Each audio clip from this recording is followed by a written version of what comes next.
This is the School Success Podcast, a podcast for school leaders to learn from other school leaders what's working and what's not, and to get inspiration and encouragement, as well as strategies to grow school enrollment, connect with families, retain teachers, recruit teachers, and everything in between.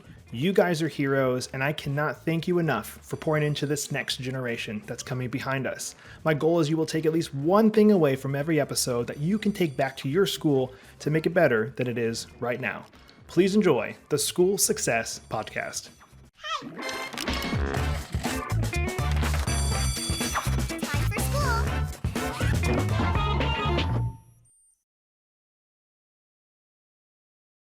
Hey, school success makers. Today we're joined by Kyle Morin, who's the principal of his charter school in beautiful Colorado Springs, Colorado, and they're right next to a military base, which brings up some challenges for them with people constantly moving in and out and often to get new kids enrolled because of that. We dive into that as well as what's going awesome and more, so stay tuned for the next episode of the School Success Podcast. Well, hello, everybody, and welcome to another edition of the School Success Podcast. I'm your host, Mitchell Slater. I'm joined by a new friend out of Colorado Springs, Colorado, Mr. Kyle Morin, who is the principal of James Madison Charter Academy. They're doing a lot of stuff there in Colorado, and obviously Colorado is a beautiful, beautiful state. But I don't want to take any more thunder away from him. I'm going to let him introduce himself and his school. So, Kyle, welcome to the podcast, sir. All right. Thank you, Mitchell, for having me. So, as you said, I'm Kyle Morin. I'm the principal here of James Madison Charter Academy. So before I talk about my school, I want to talk about what a charter school is, because I know each state it's different. So in Colorado, the best way we describe it to people is that a charter school is a public school that is free. So it's parental choice, and parents have the choice to send their kids to our school as compared to like the local district school. And due to our location in Colorado Springs, if you've not been here, you know it's a very, very military community. So a large percentage of our kids come from Fort Carson Army Post, which is right next to our school. And with that, we try to honor the military tradition that we have here. And yet at the same time, we really focus on what I call trying to give the families the best of both worlds, because we're a tiny, tiny, tiny school with only 100 students in the entire school. And we go through kindergarten through 8th grade, but our focus in grades K through 3 is early childhood literacy. We've partnered with AmeriCorps this year to provide a read-in tutor for students that are behind in literacy. That way they receive extra instruction. And really the main purpose of that is because by the time they reach 4th grade, we're full on project-based instruction. And I tell families, I can't expect a 4th grader to, think critically and do a project if they can't read. So I want to make sure they learn the fundamentals in grades K through 3 so they could do all these great, cool things in 4th grade and above. I love it. I love it. And well, and being in Colorado, these kids obviously get to experience beautiful state with a ton to do outside, I'm assuming. So kind of what do you like to do for fun there? What are some of these kids? What are some of the things they're involved in there in Colorado? Well, for anyone who's not been to Colorado, I want to make it clear our weather is all over the place. Last week we had 70 degrees and sunny. This week it's about 10 degrees and snowing. So you never know, especially in March in Colorado. For me, I love to hike. I grew up in the Denver area before moving down here. So, almost every weekend I'm on the hiking trails trying to decompress from the week. I know our kids, it's similar. There's a big outdoor culture where a lot of them like to hike, play sports. And then due to just kind of some kids, I noticed a lot of very artsy kids in the school. Before moving back home to Colorado, I taught in Taiwan, and the kids in Taiwan were all into anime. I thought that'd be an Asian kid thing. Came back here, and the kids here were into the same things. Oh, that's awesome. Well, how long have you been at your school? So this is my 5th year, and it's my 2nd year as principal. Before this, I taught middle school. So I taught 5th through 8th grade history, English, and math. Okay, very good. How you liking being principal? How's that going? Being principal is one of the most rewarding and challenging and interesting jobs I've ever had. There's some days, I need to be split into a million places at once and don't know how I can do it all. And there's other days where I'm sitting around finding things to do. I've never had this experience before where it's feast or famine. Teaching's consistent. Principals literally feast or famine here. Well, and you mentioned 2 years. That's a pretty interesting time to come into being a principal of a school from 2 years ago. So tell me about that, because obviously 2 years ago the world got flipped upside down. So how'd that transition go? Yes, so we had previously, the principal before me had been here about 12 years, and she retired May 2020. And the staff had kind of, I hate to say it, it's a nose goes type situation where they looked at me and said, you already have your master's degree in administration. We would really like you to be our next principal. So I accepted the challenge. And it's definitely been a challenge because for a while, we were running two schools at once because we had an online school and an in-person school at the same time.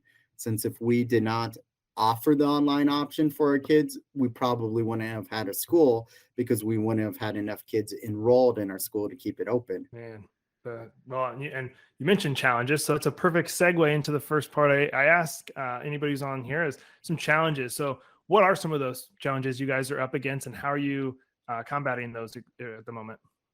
Well, as I mentioned earlier, we're in a military community, so it's an honor to serve this community. But on the flip side, also, it's a highly transient community. So every year I'm prepared for the mass exodus of parents over the summer. Normally has nothing to do with the school, but it's just, soldiers POS and move to their new location. And it's very stressful because to keep a school open, you have to have students. So every year it's kind of a transition of families leaving the school to go to the next post and new families coming in July, which means your enrollment is never really consistent and you can't project how many students you'll have. So for instance, in our kindergarten class right now, we only have 7 kids. And the flip side, our 5th and 6th grade classes keeping the school afloat because we're at maximum capacity there. Okay. So it's not like a traditional public school where, you'll have 2 kindergarten classes, about 20, 25 kids each. Here, it's like, okay, and we have only 7 kids in kindergarten, but we have 25 in 5th grade to balance it out. Dang. What's the max you guys are allowed to have at the school capacity wise? Per class, our charter states 23 in a class, and that's allowing that one child in there is related to a staff member. So okay. That's why our 5th, 6th grade class has that, because one of the teacher's daughters is in that classroom. So we're able to go to the maximum there. Per our charter, they want us to have a minimum of 115 students. So the school district sponsors our charter. They want 115 as a minimum. And I believe our maximum we're allowed is about 200. Okay. All right, man. I can imagine that is a challenge for, I'm originally, I'm from Alaska. So I was right outside a military base. And I remember same thing. I worked at a church part-time as a youth pastor. And I just remember every year you lost some of the kids, obviously no fault of anybody, because they moved on to another post. And so then you just have suddenly randomly all these new families would show up to church and you'd be like, oh, hi. And they're just, new. So I totally get what you're saying. And it's hard to plan around that because you just have no idea how many you're going to have. Are you guys doing any kind of specific things to get families in, like marketing to the base, or doing, I guess, kind of what are you doing to help with the enrollment right now? Well, we actually have an open house tonight. So from 6 to 8, we have an open house for members of the community to come in, stop by, see the school. And I found one of our most successful marketing strategies are the parents themselves, because quite often once parents find the school, they love the school. So they end up becoming our biggest advocates. So we have one mom that like every day is posting on social media, this school has done so much for my son, please enroll your children. Those are the best marketers. Yes. So we're using a lot of that. We always deliver postcards to neighborhoods. We have door hangers we put on the neighborhood. And it's just ironic because one of the district schools next to us, they are overflowing with kids. Like, we have 15 kids on average per class. They have 35, 40 on average per class. Wow. So it's trying to convince some of those families like, hey, like, come to the smaller school. What other challenges you guys face? And do you guys face stuff with also our teachers come in as military spouses, and do you lose them also to people leaving, or are you kind of struggling with the teacher retention and recruitment as well? Just general teacher retention and recruitment, especially in the middle of a pandemic. there's a great resignation. So we're watching people leave the profession, and we can't pay as much as other schools. Like when we try to convince people to work here, we have to go off of the fact that we're like, would you rather teach 15 kids in a class or 35 in a class? Hmm. Because in October, our second grade teacher left middle of the school year. First time in the education field I've watched a teacher leave. She was a great, phenomenal teacher. Actually had moved from an international school in Central America and moved here because she had family in the area. The kids loved her. She did a great job. And middle of October, for personal reasons, had to leave the school, and we were unable to find a replacement for her. So we Hmm. eventually ended up doing a job share model. So in the morning, we have our part-time interventionist teaching her class. Then at lunch, we have the third grade teacher move into her class, and the fourth grade teacher teaches third and fourth grade at the same time. It's all Yeah. about being flexible, right? During Yeah. this So last couple of years. that's our biggest thing is anytime we even try to hire anyone, we go, how flexible are you? Because we're in a community where, we don't have a lot of kids, but we aren't able to afford a lot of the resources a regular school has. So you need to be prepared to, do multiple things. Okay, man. Well, jumping from challenges to my favorite part to ask about is this is where you get to brag about your school. What's going really good? Where you're like, man, we really pride ourselves on this at this school. I'm really proud of our school for this. What are some of those things you'd like to share? Well, the one thing that I always tell people is I came to the school, I thought it'd only be 1 year here because I grew up in Denver, taught in Taiwan for 4 years, moved back, that I did my 1 year at this tiny little school and then move on to whatever stage I had next in my life. And it's just, I couldn't leave the school because it's truly a family away from home. Like my coworkers now, they're my family down here. We look out, we take care of each other. And that's a big part of our environment, even for, the military families come in and we go, we get it. It's stressful, moving every couple years. We don't know if mom or dad could be deployed. So we're here to truly take care of your babies. And I think that's the greatest thing about our school, because we also get to know kids on a level where another school would not. I'm able to do a lot more flexibility with the kids when it comes to discipline, because, a lot of traditional public schools would be like, this happened, I have to do this. But versus here, I know the families and I know the kids.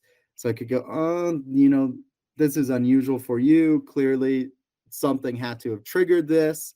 So instead of suspending you for doing this, let's look at something else, because I don't think you'll ever do it again. That's awesome. No, that's good. It sounds like you guys got a really good culture there, which I know is Yeah. hard to come by for schools. And it's obviously something that people see and the kids can feel. So I love that that's an important part. What else? Anything else you have going on there that's really awesome?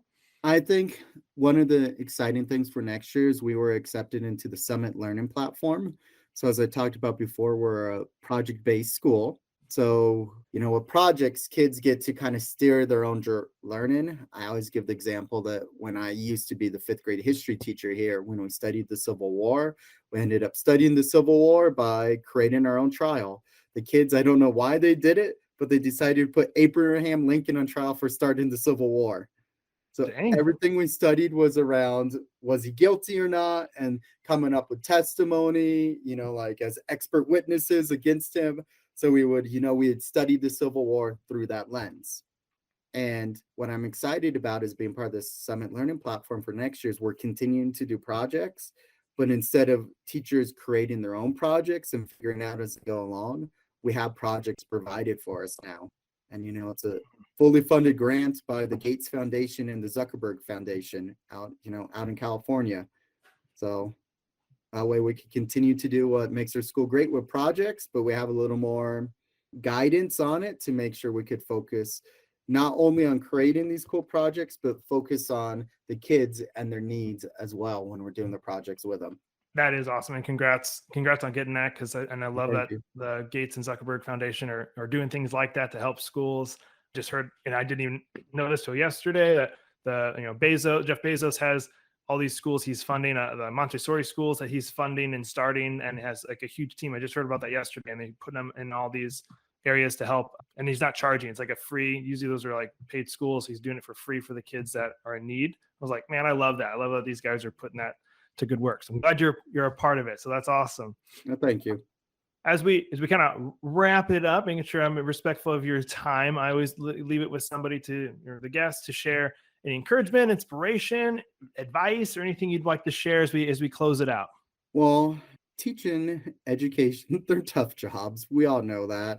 Just my biggest advice for educators is remember, why did you get into this profession? Because we all got into this for the kids, and we all want to make a difference in the lives of kiddos. So say, just remember that. Remember the reasons why you're doing it, and remember that the best things in life are a challenge. Anything that's worth having, you have to work hard to get there. And I'm just honored to be an educator, and I'm sure there's amazing educators across this entire nation, and I'm honored to say I'm part of them.